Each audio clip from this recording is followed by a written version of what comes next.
Natalie Dormer, welcome to What Culture. It's a pleasure to have you here. Thank you, great to be here. Indeed. Now, the big reason you're here today is because you're playing, I'm going to get this name wrong, but it's Dr. Lexi Tapero. See, I can't... She sounds like she's from Brooklyn, doesn't she, a little bit? Dr. Lexi Tapero. Tapero.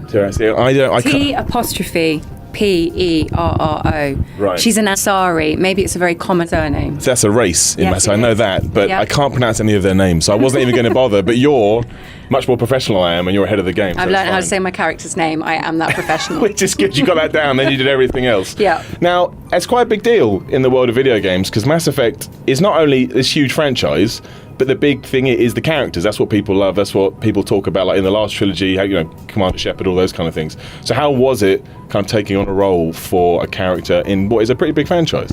Well, I was kind of sheltered from realising quite how huge the game is.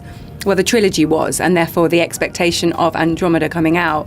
And it was only when I started talking to my friends who are gamers that it dawned on me. You're like, oh no, what have I done? Huge. And I was like, oh wow. So, but then that made the experience even more fun because I realised that I was really part of something, an entire world that is really anticipated. And as you said, a whole new bunch of characters, a brand new sort of landscape, galaxy to explore. And it feels cool to be a part of that.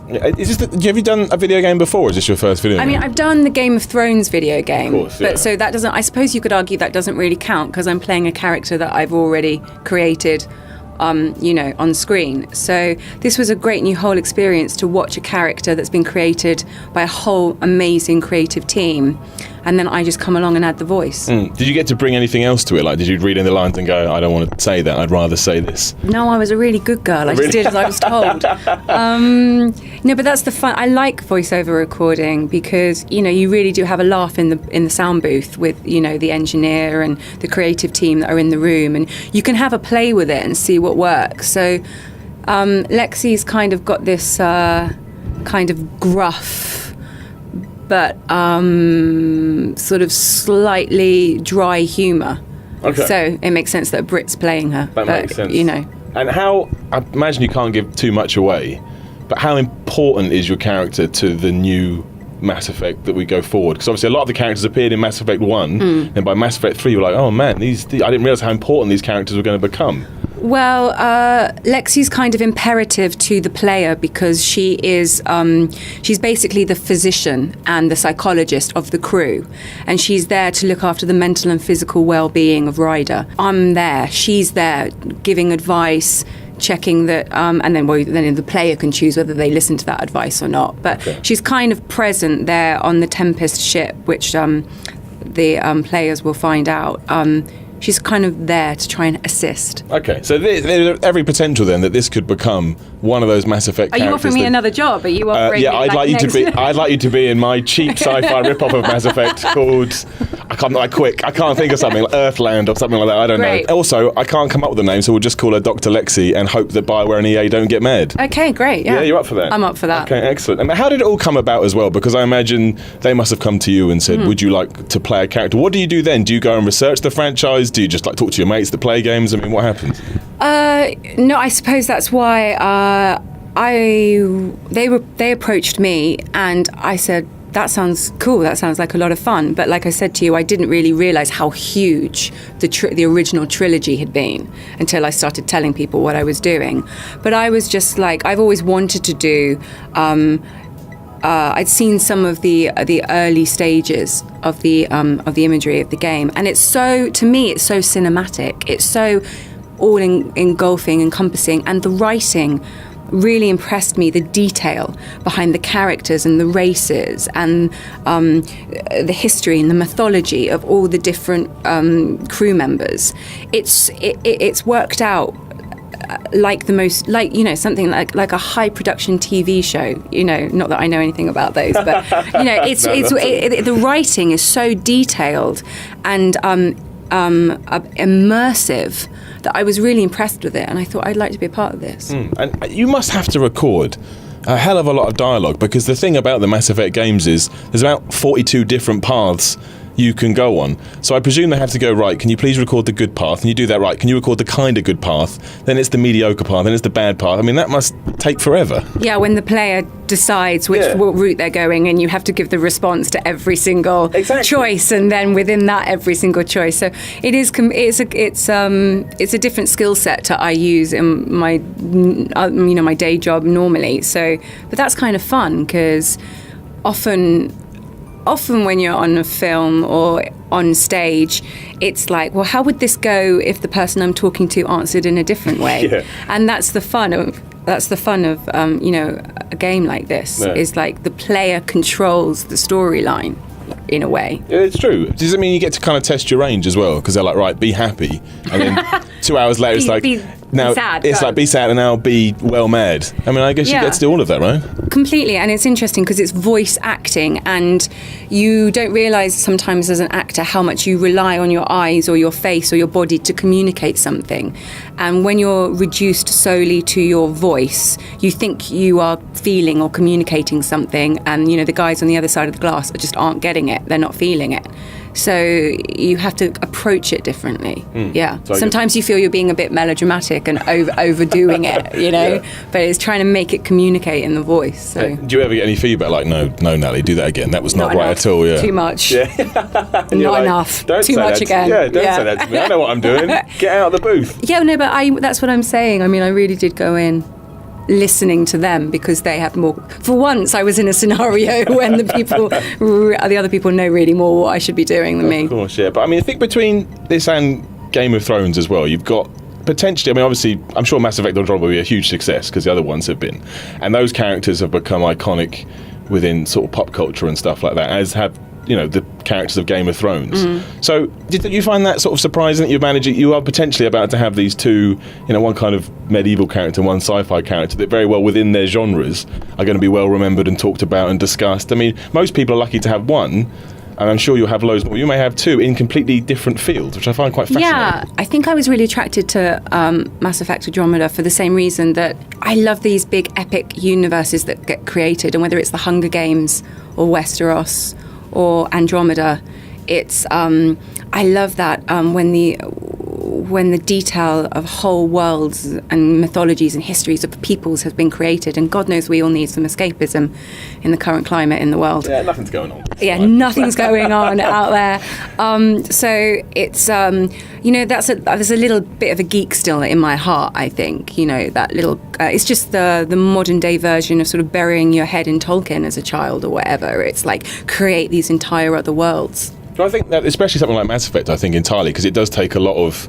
There is some Tolkien in there as well, and basically what they did, they took sci-fi and they thought, well, we love sci-fi, but let's modernise it. But it still had that kind of 80s. I won't say B-movie, that's unfair, but that kind of cheesiness to it, and they knew that, they were aware of it. Yeah. So I guess you get to kind of dial into that. So while it's a serious character, you get to have fun with it and just play around with it a bit. But people emotionally respond to that, like you're saying. Like there's something built in us that we respond to that kind of storytelling. And like you said, it doesn't matter what your thing is. It doesn't matter whether it's gaming or books or TV shows. You bond with these characters and you get submerged in these characters' journeys. And I mean, that's just great storytelling, whatever the medium.